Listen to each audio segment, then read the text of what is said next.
պատասխանեմ սկզբի մասին, որ ինքը երաշխավորում է, որ 300,000 ադրբեջանցի չեն գալու։ Ինչով է երաշխավորում։ Թող երթվի Ալիևի Ազիզ Արևով, որ ինքը երաշխավորում է։ Նույնիսկ համաձայն եմ, թող Սաֆարովի Ազիզ Արևով երթվի, որ ինքը երաշխավորում է։ Ինչով է երաշխավորում։ Ինքը երաշխավորեց Արցախին և տեսանք ինչ եղավ Արցախի հետ։ Դուք հիշում եք, գոռգոռաց Արցախի հրապարակում և հետո շատ համեստ ձևով հրաժարվեց Արցախից։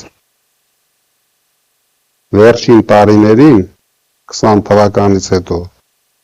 Հայաստանի իշխանությունները Հայաստանի, թե Արցախի, թե Հայաստանի մասով ոչ մի որոշման չեն մասնակցում։